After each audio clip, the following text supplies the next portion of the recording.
नमस्ते मित्रों, हम हैं येशा, हर्षवी, रुद्रा, प्राची, रिया। मृणल और हमारी बुक है लाइफ बिटवीन बिल्डिंग्स, जो कि येन गेल एक मशहूर डैनिश आर्किटेक्ट और अर्बन डिज़ाइन एक्सपर्ट है, उनकी रचना है। उन्होंने शहरों के सार्वजनिक स्थान पर काफ़ी जांच की है। उनकी इस किताब लाइफ बिटवीन बिल्डिंग्स में वो बताते हैं कि बिल्डिंग के बीच के स्थान जैसे सड़क, पगडंडी और चौक लोगों की सोशल लाइफ पर कैसे असर करता है। उन्होंने ये किताब इसलिए लिखी ताकि आर्किटेक्ट्स और प्लानर्स समझ सके कि शहर की प्लानिंग सिर्फ गाड़ियों के लिए नहीं बल्कि लोगों के लिए भी होनी चाहिए, ताकि शहर ज़्यादा जीवित और ह्यूमन फ्रेंडली बन सके। हम इस किताब को एक कहानी के आधार पर समझाने का प्रयत्न कर रहे हैं। इस कहानी में 3 मुख्य पात्र हैं। पहली मुख्य पात्र दिशा, दूसरी कायरा और तीसरी वृतिका है। इन मुख्य पात्र के अलावा और कई निर्जीव पात्र भी हैं। चलो अब शुरू करते हैं। कभी कभी ना शहर सिर्फ बिल्डिंग्स और सड़कें का कलेक्शन नहीं होता, कभी कभी शहर भी तुम पर ध्यान देता है। और ये कहानी है दिशा की। दिशा एक आर्किटेक्चर की छात्र है जो शहर की भीड़ भाड़ में कहीं खो सी गई है। वह कद में छोटी और सूरत में बहुत थकी निराश दिखाई देती है। उसके चेहरे पर कोई भाव नहीं होता, बस एक न्यूट्रल एक्सप्रेशन रहता है। वो शहर को महसूस करने के बजाय उसमें सरवाइव कर रही है। उसकी ज़िंदगी एक लूप जैसी है। सुबह मेट्रो पकड़ो, फिर इंटर्नशिप पे लैपटॉप खोल के डेडलाइन से लड़ो, रात को घर वापस और अगले दिन फिर वही साइकिल। यार लाइफ सच में एक लोडिंग स्क्रीन बन गई है, बस काम काम काम। उसके जाने का रास्ता तय था, उसकी रफ्तार तय थी और उसका हाव भाव भी ऑलमोस्ट परमानेंटली न्यूट्रल। तभी इमारत बोल पड़ती है। कब ध्यान दोगी मुझ पे? रोज मेरे पास से गुजरती है पर मुझे देखती ही नहीं। फिर अचानक से दिशा का फ़ोन बजता है। हेलो कायरा, मैं अभी बिज़ी हूँ, तो मैं बाद में कॉल करती हूँ। हाँ हाँ, पता है मैडम हमेशा बिजी रहती है, पर मेरे पास तुम्हारे लिए बहुत ही ज़रूरी काम है। पहले से ही मेरे पास बहुत काम है, अब तेरा काम बोल क्या है। आज है ना, हम अपने घर के पास वाले पार्क में मिलते हैं और तुम रास्ते में कुछ चीज़ ऑब्जर्व करते हुए आना। चल ठीक है, बाद में मिल के बात करते हैं। और हाँ, आज शॉर्टकट मत लेना, पार्क से आना। पर क्यों? मुझे घर जाना है, बहुत काम है। देखती हूँ, चल। अरे तुम बस जाओ, मुझे तुम्हारा अनुभव जानना है। ये थी कायरा, दिशा की एक बेहद एनर्जेटिक और नटखट दोस्त। वो दिशा के कद में थोड़ी छोटी थी बट बहुत ही समझदार थी। वो हर चीज़ को एक नए नज़रिए से देखती है, जैसे कोई खोजी या डिटेक्टिव हो। ऐसे ही समय बीतता गया और फिर शाम के 6 बज गए और दिशा के घर लौटने का वक्त आ पड़ा। दिशा बहुत ही थकी हुई अपने घर की ओर निकल पड़ती है। अब दिशा के पास 2 रास्ते थे। पहला रास्ता थोड़ा लंबा था, उसके साइड में एक छोटा सा पार्क था। बेंच पर लोग बैठ के बातें कर रहे हैं, बच्चे हंस रहे थे, कोई इवनिंग वॉक कर रहा था तो कोई बस रुक के किसी को हेलो बोल रहा था। दूसरा रास्ता सीधा, तेज, एफिशिएंट, दोनों तरफ बड़ी बड़ी इमारतें, बीच में भागता हुआ ट्रैफिक। अब दिशा तो नॉर्मली पहले वाले रास्ते को अनदेखा करती थी, पर आज पता नहीं क्यों उसने पार्क वाला रास्ता चुना। तभी एक छोटा सा बच्चा दिशा के पास आता है और बोलता है, दीदी बॉल। अरे लो। थैंक यू दीदी। आपने देखा, सिर्फ 2 सेकंड्स का मोमेंट था, पर उस पल में शहर ने दिशा को रजिस्टर किया। और तभी फाइनली इसने मुझे स्लो स्पीड पे फील किया। रोज यहाँ लोग भागते हुए गुजरते हैं, आज कोई रुका है। ये थी हमारी सड़क। इसी तरह दिशा पार्क पहुंच गई और पार्क में कायरा को मिलती है। हेलो मैडम, तुमने कुछ ऑब्जर्व किया? हाँ हाँ, तू अब काम बता। जैसे कोई आर्किटेक्ट स्पेस के व्यवहार को जानने की कोशिश करता है। अरे हाँ रे, अब तू काम बता। अब तुम 3 रास्ते इमेजिन कर। पहला रास्ता,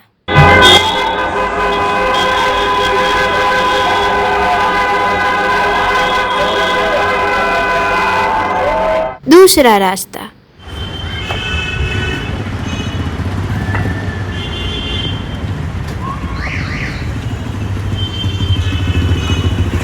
तीसरा रास्ता। चाय चाय चाय चाय, गर्मा गर्म चाय, चाय लो, चाय चाय। अब बताओ कौन सा रास्ता चुनोगी? ये भी कोई पूछने की बात है।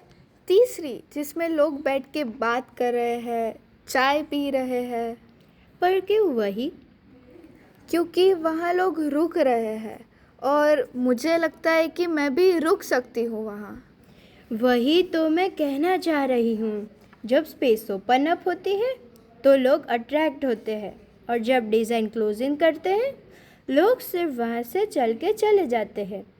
इससे मालूम पड़ता है कि पीपल अट्रैक्ट पीपल, लोग दूसरे लोगों को आकर्षित करते हैं। तभी इन दोनों की चर्चा के बीच में कोई आता है। Hey hi guys, my self Ritika. याद है हम स्कूल में एक ही कक्षा में थे? हाय, यहाँ कैसे? हाँ हाँ, कैसी है तू? मैं ठीक हूँ।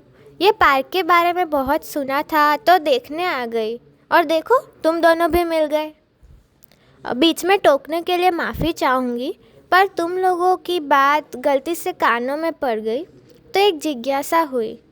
क्या एक सवाल पूछ सकती हूँ? हाँ हाँ, बिल्कुल पूछ सकती है।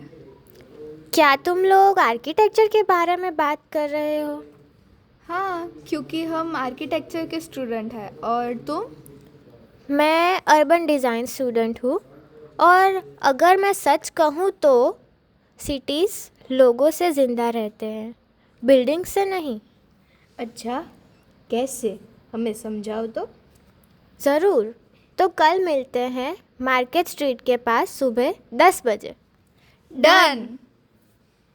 ये थी हमारी कहानी की तीसरी पात्र वृतिका।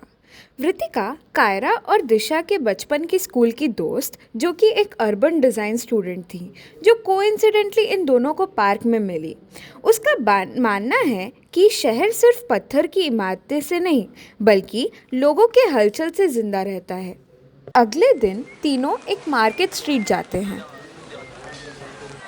ये ट्रांजिशनल जोन है, स्ट्रीट और इमारतों के बीच का स्पेस है, जहाँ लोग रुकते हैं, बातचीत करते हैं और शहर जिंदा बन जाता है।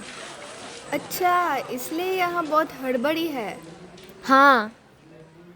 फिर वो लोग शहर के बीच एक लंबी सी कॉर्पोरेट टावर के पास आ जाते हैं, जो पूरा ग्लास और स्टील से बना होता है, जिसमें आसमान का रिफ्लेक्शन दिखता है। नीचे रोड पर ट्रैफिक लगातार चल रही होती है। लोग जल्दी जल्दी अंदर जा रहे हैं, गेट से पास होते हुए सीधा एलिवेटर की तरफ। हर फ्लोर पर लाइट्स, लैपटॉप और मीटिंग का सिलसिला चलता रहता है। यहाँ सब कुछ ऑर्गेनाइज्ड है, इफ़ेक्टिव है, पर थोड़ा सा मैकेनिकल भी है। लोग एक दूसरे के पास से गुजरते ज़रूर हैं, पर रुकते कम हैं, जैसे बिल्डिंग खुद भी बस काम के रिदम पर चल रही है। और तभी दिशा बोल पड़ती है। यार, यहाँ पे कुछ अजीब लग रहा है, रुकने का मन ही नहीं कर रहा। ऐसा लग रहा है जैसे ये इमारत खुद कह रही है कि यहाँ मत आओ। Do not stop, do not interact, अपने काम से काम रखो, मुझे मत छेड़ो। ये स्पेस क्लोज इन नहीं करता है। क्लोज इन मतलब छोटे, कंफर्टेबल और आसपास की जगह जहाँ लोग आसानी से चले, रुके और बातचीत करें। जैसे जैसे समय बीता, सुबह से शाम हो गई और शाम में धीरे से सन्नाटा फैलने लगा। सुबह मेरी जगह लोगों की भीड़, फुटस्टेप और ट्रैफिक के शोर से भरी होती है। सब लोग जल्दी में मेरी तरफ भागते रहते हैं, लेकिन शाम होते ही मेरी जगह एकदम शांत हो जाती है। भीड़ गायब, आवाज़ें कम और बस स्ट्रीट लाइट के पास खामोश खड़ी मैं। सेग्रीगेशन, क्योंकि ये ऑफिस एरिया है। सही पकड़े हैं। सेग्रीगेशन का मतलब चीज़ों या लोगों को अलग अलग ग्रुप्स या एरिया में डिवाइड कर देना। अब क्योंकि ये ऑफिस एरिया है और लोग शाम तक वापस अपने घर चले जाते हैं, इसकी वजह से यहाँ इतनी शांति है। हमारी सखिया सेग्रीगेशन के बारे में समझने के बाद लाइब्रेरी की ओर चल पड़ती है और उसके सामने खड़ी हो जाती है। मैं हूँ लाइब्रेरी। बाहर की दुनिया चाहे कितनी भी नॉइजी हो, मेरे अंदर हमेशा शांति है। यहाँ हर शेल्फ पे कहानियाँ हैं और किताब किसी न किसी का इंतज़ार कर रही है।